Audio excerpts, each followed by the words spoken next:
Choisir un camp. Chapitre 4. Résistance. Suite. Walter, 23 mai 1944. Les différents maquis enchaînent les missions au cours desquelles, malheureusement, des blessés et des morts sont à déplorer. Louise et moi avons donc repris du service avec l'accord d'Étienne Drouin et celui de Pierre Mouline. Au passage, j'hérite du pseudonyme de Percy, à cause du chirurgien en chef des armées pendant la Révolution française et l'Empire, sur proposition de Bernard. Ce soir, Scorpius est passé nous chercher pour soigner un blessé dont les jours ne sont heureusement pas en danger. Ses camarades l'ont mis à l'abri dans une maison abandonnée au hameau de la Tournerie. Une fois les soins donnés à notre blessé, Bizet nous demande de rentrer, car il est inutile que nous traînions dans les parages. Louise opine du chef, puis nous filons dans l'obscurité. Nous approchons des premières maisons décoquenées aux villes, quand un bruit strident nous fait sursauter. L'alerte d'une menace aérienne ou d'un bombardement imminent vient de se déclencher. Je vois Louise regarder autour d'elle paniquée, en quête d'un abri. Elle a, semble-t-il, repéré une maison non loin. Elle me tire par le bras. Nous sautons par-dessus le petit muret qui ceint le jardin. C'est la maison de Madame Magnier, me souffle-t-elle. Elle est chargée du guichet de poste restante et transmet le courrier qui arrive à notre chef de groupe sous un faux nom par cette voie. Elle accueille aussi parfois des réfractaires et les achemine à la gare, munis de fausses cartes d'identité fournies par un voisin et ami du chef. Elle frappe à la porte arrière. Heureusement, ladite Madame Magnier est chez elle. Elle ne nous pose aucune question et ne semble même pas étonnée de nous voir débarquer chez elle à cette heure tardive. Nous nous précipitons à la cave et la propriétaire de la maison allume quelques bougies afin que nous ne soyons pas complètement dans le noir. À peine sommes-nous dans le cellier que j'attire Louise contre moi. Elle semble terrorisée par l'alerte. Je veux la rassurer en serrant résolument sa taille entre mes bras. Pendant quelques minutes, qui nous paraissent une éternité, nous entendons le ronflement des avions. Elle ne bouge pas, tendue, attendant les secousses consécutives aux explosions. Mais rien ne vient et je sens son pouls se régulariser doucement. Puis elle se blottit plus fort contre moi, sans doute terrifiée à l'idée de rester enfermée dans cette cave inconnue pendant un bombardement. Elle se retourne, entoure ma taille de ses bras et pose sa tête sur mon torse. Les minutes s'égrènent et elle finit par lever la tête vers moi. Ses yeux plongent dans les miens et je vois approcher lentement son visage du mien pour finalement poser délicatement ses lèvres sur les miennes. Je crois bien qu'à cet instant, toutes les maisons alentour pourraient être soufflées, que je ne pourrais me détacher d'elles. J'oublie la guerre, les alertes. C'est comme si nous étions seuls au monde, elle et moi.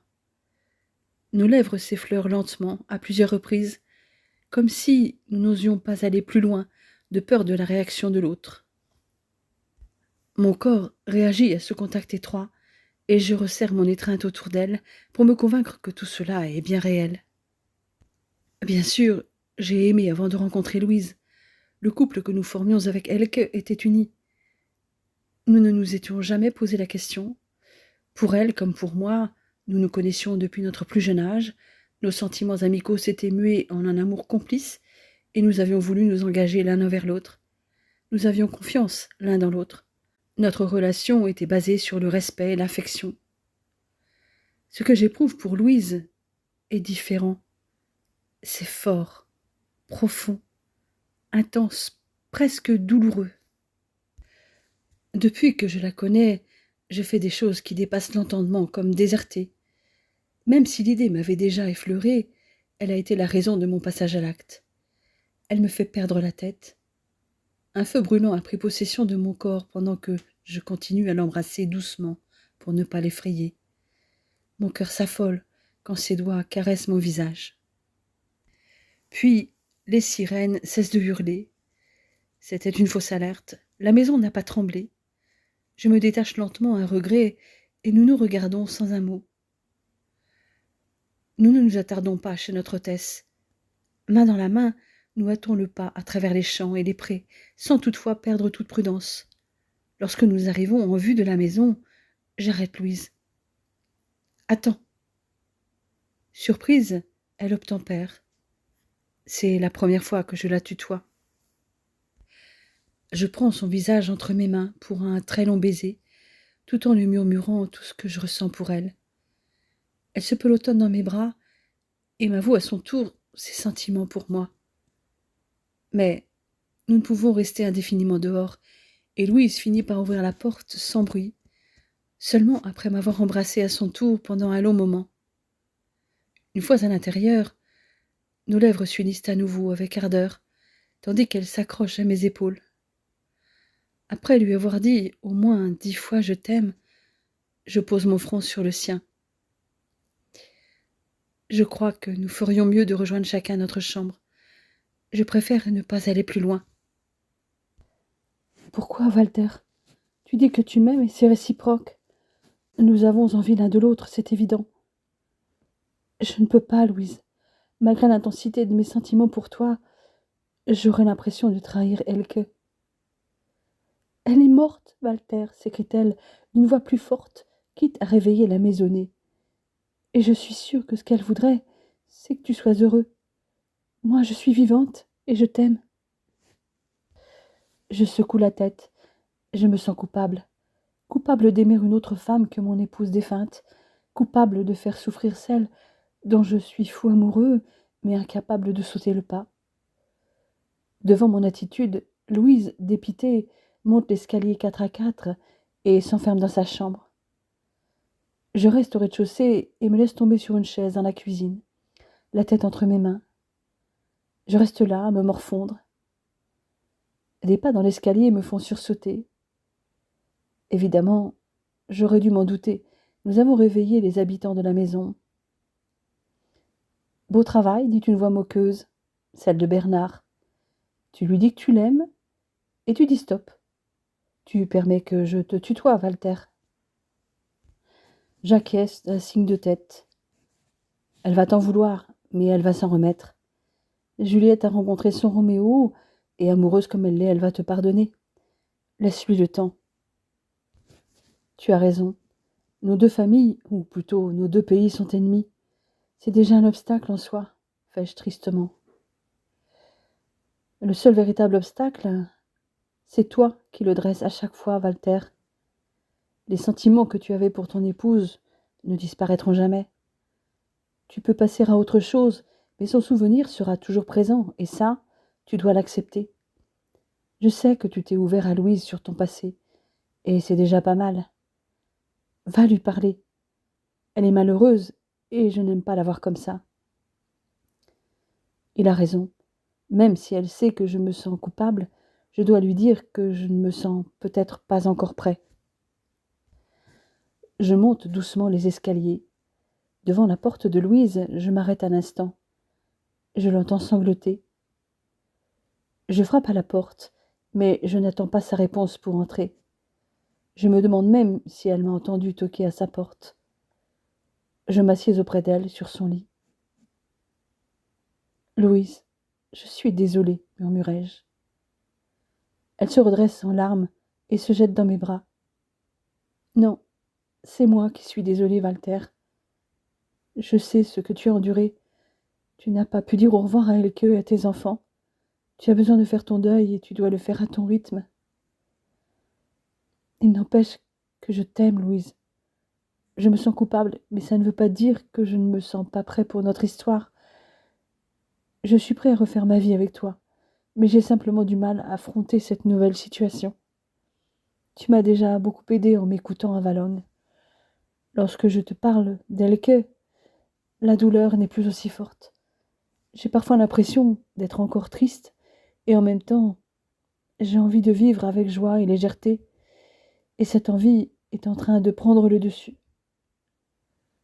Louise me regarde avec une telle intensité, un tel espoir dans ses beaux yeux bleus, que je me sens fondre. Tu as raison. Elle préférait me voir heureux et épanoui, plutôt que triste et ruminant le passé, ajoutai-je. Mon amoureuse enroule ses bras autour de ma taille. Je t'aime, Walter. Je t'aime. Pour toute réponse, je plaque une main dans le bas de son dos, réduisant la distance entre nos deux corps. De l'autre, Je saisis son menton et mes lèvres se pressent contre les siennes. Une douce chaleur se répand dans tout mon corps. Elle répond avec fougue à mon baiser que nous devons interrompre à bout de souffle. Nous nous séparons à regret, mais je préfère qu'il en soit ainsi.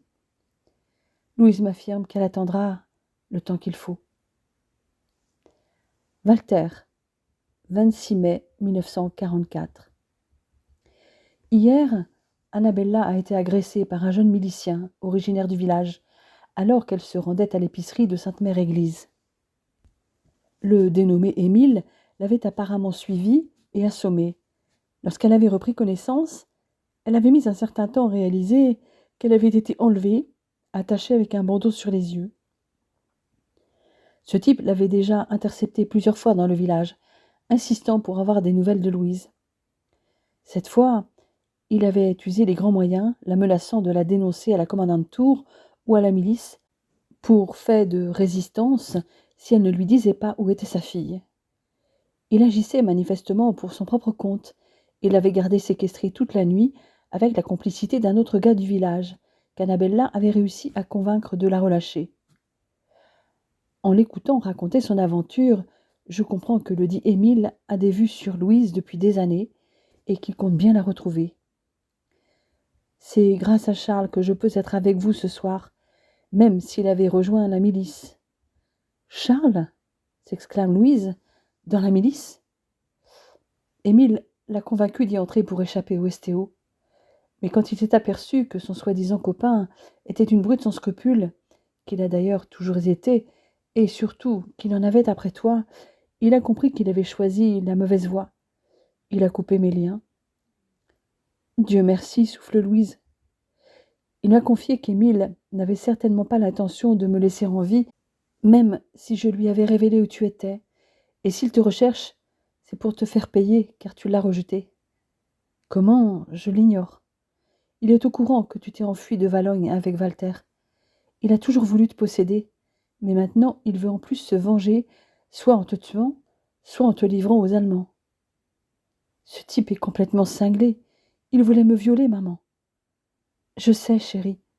En tout cas, il paraît qu'il voulait quitter Sainte-Mère, définitivement. Après son forfait, j'imagine. Mais ce n'est pas tout. Après que Charles m'a délivré et que j'ai récupéré mon sac, nous nous sommes retrouvés face à Émile en tentant de fuir. Il a vite neutralisé son ancien complice d'un coup de poing. J'ai dû agir vite. Mon air étonné fait sourire la mère de Louise. Elle répond à mon interrogation muette en précisant qu'elle a toujours une paire de ciseaux de maillot dans son sac. L'ancienne infirmière n'est jamais bien loin, pensai-je. Quand il m'a coincé contre le mur, j'ai repensé à ce qu'il avait voulu te faire. Ça a décuplé ma rage. Il était plus fort que moi, mais j'ai réussi à me dégager avec un coup de genou dans les parties qui l'a fait reculer, suffisamment pour que j'atteigne mes ciseaux. Quand il s'est approché de nouveau, je lui ai planté dans le ventre. « Tu l'as tué ?» interroge Louise. « Non. Quand je suis partie avec Charles, il hurlait et se tortillait sur le sol en se tenant le ventre. » Elle précise que Charles est décidé à quitter la milice et à combattre les Allemands aux côtés de la résistance. Elle l'a soigné et caché chez elle en attendant la décision du réseau. Charles m'a confirmé qu'Émile voulait te régler ton compte. Tu ne peux pas rester ici, chérie. Il faut que tu t'éloignes. Il n'est que blessé, il va te rechercher. Ton père est d'accord avec moi. Dans le courant de la nuit, Scorpius vient nous chercher. Nous marchons jusqu'à Beaumont, à un hameau de Sèbeville, puis nous finissons le voyage en carriole sans croiser une seule patrouille. Lorsque notre guide nous laisse, j'hésite à lui poser la question qui me taraude, mais je m'abstiens et je me contente de lui serrer la main. Nous établissons nos nouveaux quartiers dans une ferme au sud de Sainte-Marie-du-Mont, après le pont sur la rivière de l'Escalgrin. C'est à un peu plus de 7 kilomètres de la ferme précédente, suffisamment éloignée pour éviter que le fou dangereux qui en veut à la vie de Louise ne nous retrouve facilement. Walter, 1er juin 1944. Gustave et Suzanne Hubert qui nous hébergent sont des gens épatants. Le couple a 2 enfants, Michel, 13 ans, et Paulette, 15 ans.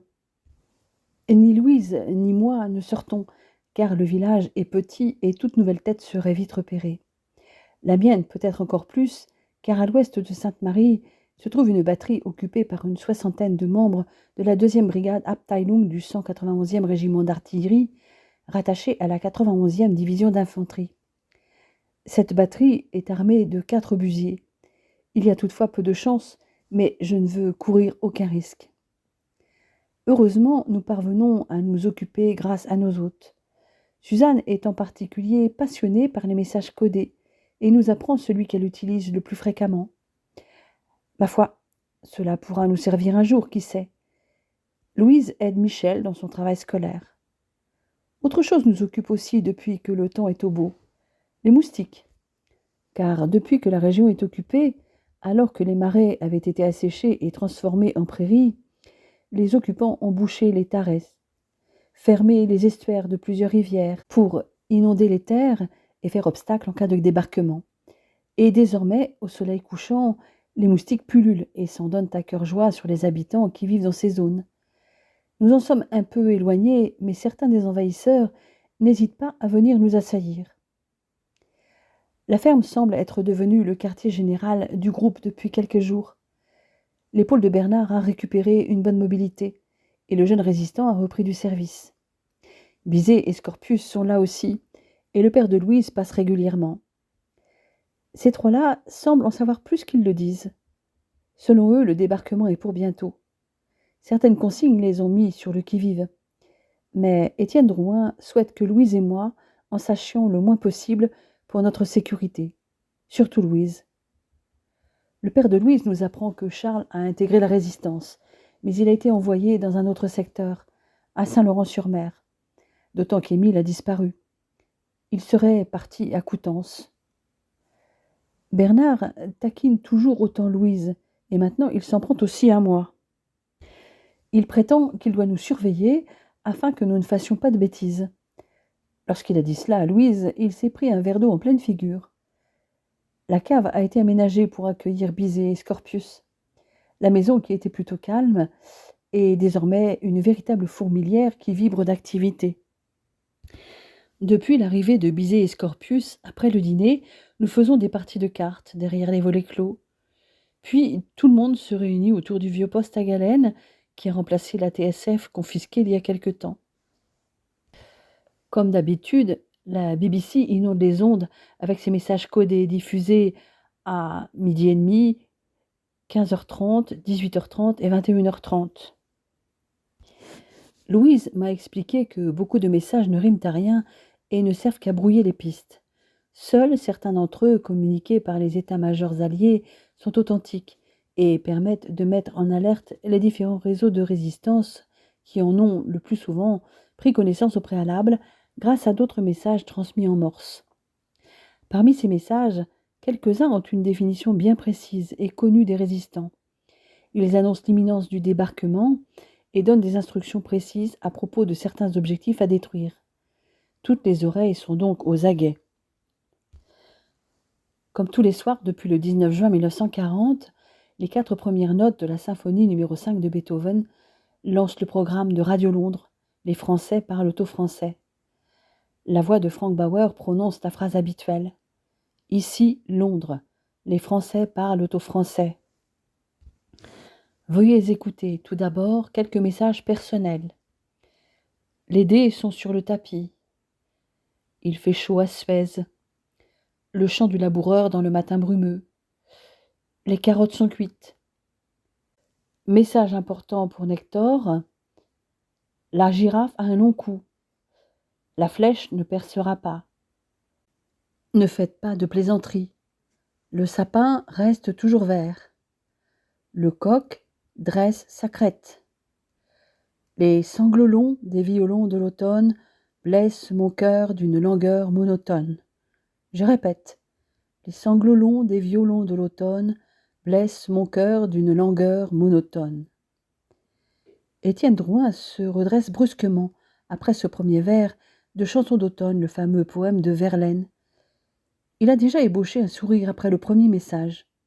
« Bon sang, ça va avoir lieu en Normandie, dit-il, la voix un brin tremblante. Les 3 premiers messages indiquent aux francs-tireurs que l'action immédiate doit commencer. Il va y avoir des sabotages, des installations ferroviaires et téléphoniques un peu partout, en Normandie et en Bretagne, des postes ennemis sabotés. Et sûrement du boulot pour vous deux aussi, ajoute-t-il en nous regardant, Louise et moi, car il va y avoir des attaques d'envergure menées en coopération avec les formations résistantes voisines. Elles commenceront dès que le feu vert sera donné par le message qu'elle ne fut pas la surprise. Et quels sont les ordres, s'enquiert Bernard. Nous le saurons dans les jours qui viennent. Nous devons nous tenir prêts. Les gars ont réceptionné des armes la semaine dernière, annonce Bizet. Elles sont cachées à l'endroit habituel. Les prochaines missions seront de faire en sorte de couper toutes les possibilités de communiquer pour les Allemands. Comme le disait Étienne, il faut détruire un maximum de voies ferrées et de lignes téléphoniques. Mais nous ne pourrons agir que lorsque nous en aurons l'ordre. En attendant, tout le monde rejoint ses quartiers pour dormir. Allongé sur mon lit, je songe aux nouvelles de ce soir. Rommel avait raison, me dis-je. Si le débarquement a lieu ici, Louise va être en danger. Je ressens comme une urgence. Il faut que je la voie. Je me lève et vais frapper à sa porte. « Entrez, entends-je. » Elle est en train de brosser ses longs cheveux, assise au bord de son lit. Mon Dieu, qu'elle est belle. Je m'assieds à côté d'elle. Elle me regarde ébahie. Il est vrai que je suis torse nu, ne portant que mon pantalon, et elle m'a toujours vue au moins avec une chemise. Elle déglutit lentement, observant à la dérobée mes pectoraux et mes abdominaux. Je ne sais pas pour elle, mais moi je la trouve extrêmement attirante à ce moment. Mes mains deviennent moites et je ressens une envie irrésistible de les poser sur son corps, de sentir sa peau nue sous mes doigts. Mes appréhensions d'il y a encore quelques jours semblent envolées. Je me sens déstabilisée par l'intensité des émotions que je ressens pour elle. Je ne peux maîtriser la réaction de mon corps. Bon sang, faites qu'elle ne le remarque pas. Néanmoins, je la prends dans mes bras et elle s'y abandonne. La résistance sait qu'il faut se tenir prêt et que le débarquement n'est plus qu'une affaire de jours. Les Allemands ont dû intercepter ce message, mais que peuvent-ils en faire? Ils ignorent à combien de personnes il est adressé, où aura lieu l'opération. « Que se passe-t-il, Walter » demande-t-elle. « Je te sens inquiet. » J'avais besoin de te voir. Cela va te sembler bizarre, mais j'ai peur de ce qui va se passer, des combats entre les deux camps, et je ne veux pas être séparée de toi. Nous restons un long moment enlacés. Ma bouche cherche la sienne pour un ardent baiser. Je sens son corps trembler sous mes caresses. Cependant, je ne vais pas plus loin, malgré le désir que j'ai d'elle. Je me contente de la tenir tout contre moi. Elle se blottit et au bout de quelques minutes, je perçois à son souffle léger qu'elle s'est endormie. Je sombre à mon tour dans un sommeil peuplé de rêves où elle tient le premier rôle. Walter, 3 juin 1944. Le temps s'est considérablement rafraîchi. La transition est d'ailleurs un peu brutale. Non seulement le thermomètre a descendu de 10 degrés, mais en plus la pluie nous a obligés à rester enfermés. Cependant, cette situation me permet de passer des moments seuls avec Louise.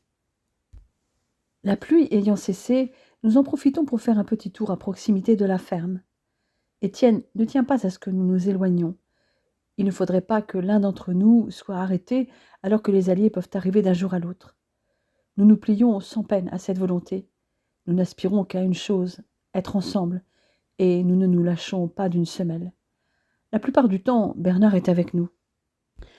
Ce dernier nous emmène à l'endroit où, avec des camarades résistants, il a caché des vivres dérobés dans des maisons de collabos, voire aux Allemands eux-mêmes. Nous les ramenons à la ferme entre deux averses. Cela devrait permettre de tenir quelques jours si nous devons être bloqués à cause du débarquement. Le soir, comme d'habitude, nous nous retrouvons tous autour du poste de radio. Hier, il n'y a rien eu de nouveau à part le même verre de Verlaine. De nouveau, l'indicatif sonore retentit et les retardataires nous rejoignent. Ce code fait à chaque fois frissonner Louise, à qui j'explique que ces 4 sons, 3 courts et 1 long, correspondent aussi en morse à la lettre V, comme victoire. La voix du speaker prononce les formules devenues rituelles. Ici, Londres. Les Français parlent au français. Veuillez écouter tout d'abord quelques messages personnels. L'heure des combats viendra, je répète. L'heure des combats viendra. Le coq chantera 3 fois. Je répète, le coq chantera 3 fois. Les chants les plus désespérés sont les chants les plus beaux. Cette fois, c'est certain. Le débarquement est imminent, annonce Étienne. Le coq chantera 3 fois nous est destiné. Et le vers de Musset, les chants les plus désespérés sont les chants les plus beaux, donne l'ordre de destruction de plusieurs lignes de communication par les employés des postes. Je presse la main de Louise, dont je croise le regard. Le moment si espéré, mais aussi redouté, approche. Mon cœur s'emballe. Ce que nous vivons tous ce soir restera un moment inoubliable et sera certainement suivi de bien d'autres. Scorpius est déjà parti annoncer la nouvelle aux autres camarades dispersés dans la campagne. Depuis le 1er juin, je rejoins chaque soir Louise dans sa chambre. Allongée auprès d'elle, je l'observe en silence. Je vois bien qu'elle a du mal à trouver le sommeil. Puis elle tourne son visage vers moi. « Walter, promets-moi que tu ne m'abandonneras pas, quoi qu'il se passe. »« Je te le promets, mon amour. Je refuse d'être séparée de toi. » Sur ces mots, je l'enserre dans mes bras où elle se blottit.